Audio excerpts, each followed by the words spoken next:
Hi friends, welcome to Easy Cooking. Thanks for supporting our channel. இன்னைக்கு நம்ம ஒரு சூப்பரான ரெசிபி KFC சிக்கன் எப்படி பண்ணுறதுன்னு பார்க்கலாம். இது ரொம்ப சிம்பிள் அண்ட் ஈஸி. நம்ம கிட்ட இருக்கிற மசாலாஸ் வச்சு இருக்கிற பொருள் வச்சு நம்ம சூப்பராக இந்த KFC சிக்கன் பண்ணிடலாம்.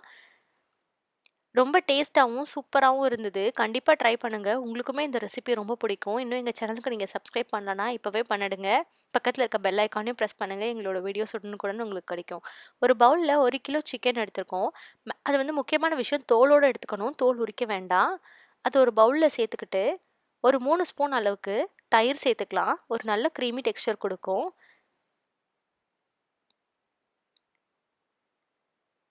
ஒரு ஸ்பூன் கரம் மசாலா,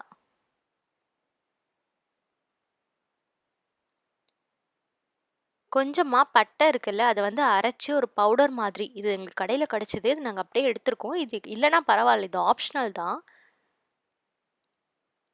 2 ஸ்பூன் மிளகாய்த்தூள், காஷ்மீரி மிளகாய்த்தூள் இருந்தாலும் எடுத்துக்கோங்க. 1 ஸ்பூன் மல்லித்தூள், 1/2 ஸ்பூன் மஞ்சள் தூள், இது எல்லாத்தையும் சேர்த்து கொஞ்சமாக உப்பு தேவையான அளவு சேர்த்துக்கோங்க. நீங்கள் எடுத்துருக்க சிக்கனுக்கு எவ்வளோ தேவைப்படுமோ அதுக்கேற்ற மாதிரி சேர்த்துக்கிட்டு எல்லாத்தையும் நல்லா மிக்ஸ் பண்ணிக்கலாம். அந்த தயிரே போதும், தண்ணி எதுவும் சேர்க்க வேண்டாம்.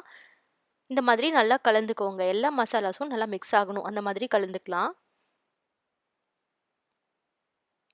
அது எடுத்து ஒரு பக்கம் வச்சுட்டு இன்னொரு பக்கம் ஒரு பவுலில் 2 கப் மைதா மாவு சேர்த்துருக்கோம். அதில் காஞ்ச துளசியோடைய பொடி, இது இல்லைன்னா பரவாயில்ல, ஆப்ஷனல் தான். உங்ககிட்ட இருந்தால் இதை நீங்கள் சேர்த்துக்கோங்க.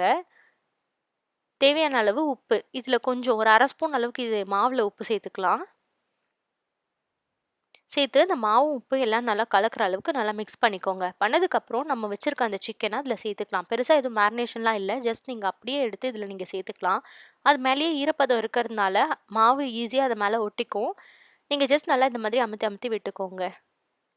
ஒரு பவுலில் சாதாரணமாக டேப் வாட்டர் பிடிச்சி வச்சுக்கோங்க. அதில் நம்ம இதை உள்ளே வச்சுட்டு கொஞ்சம் நேரத்தில் எடுத்துக்கலாம். இது வந்து குடிக்கிற தண்ணி தான்.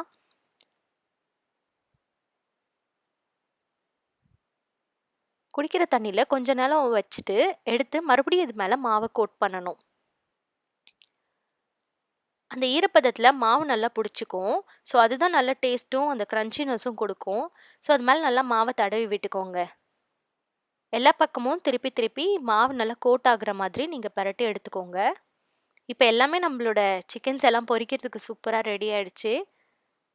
ஒரு பேனில் எண்ணெய் சூடு பண்ணிவிட்டு ஒரு மிதமான சூட்டில் எண்ணெய் இருக்கட்டும். அப்போ நீங்கள் சிக்கன்ஸ் அது கூட சேர்த்துக்கோங்க. சேர்த்து நல்லா திருப்பி திருப்பி போட்டு நம்ம அதை இப்போ எடுத்துக்கலாம். சூப்பராக ரெடி ஆகிடுச்சு பாருங்கள்.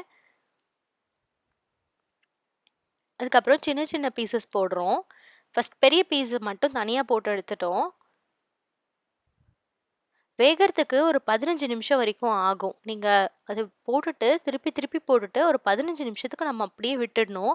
அப்போ தான் மாவுக்குள்ளார இருக்கிற சிக்கன்ஸும் நல்லா வேகும். ஒரு 10லேருந்து 15 நிமிஷம் அப்படியே அது எண்ணெயில் நல்லா வேகணும். அடுப்பு வந்து ஓரளவுக்கு மிதமான சூட்லேயே இருக்கட்டும், வேகமாக வச்சிடக்கூடாது. அவ்வளோதான், நம்மளோட சிக்கன்ஸ் எல்லாம் சூப்பராக ஃப்ரை ஆகி ரெடி ஆகிடுச்சு. ரொம்ப டேஸ்ட்டாக இருந்தது. நீங்கள் கண்டிப்பாக ட்ரை பண்ணுங்கள். சின்ன சின்ன பீசஸில் ட்ரை பண்ணுங்கள். ஃபஸ்ட் டைம் ட்ரை பண்ணும்போது ரொம்பவே நல்லா வரும். நம்ம சிக்கன்ஸ் எல்லாம் ரொம்ப டேஸ்ட்டாக உள்ளேலாம் நல்லா வெந்து சூப்பராக இருந்தது. பாருங்கள், நம்ம சிக்கன்ஸஸ் ரொம்ப பிடிச்சிருந்தது எங்களுக்கு. நீங்களும் ட்ரை பண்ணுங்கள். எங்கள் வீட்டு கிட்ஸ் எல்லாம் நல்லா சாப்பிட்டாங்க. வெளியில் போய் சாப்பிட்றத விட வீட்டிலே நம்ம செஞ்சோன்னா ஹெல்தி. So thank you. பாய் பாய்.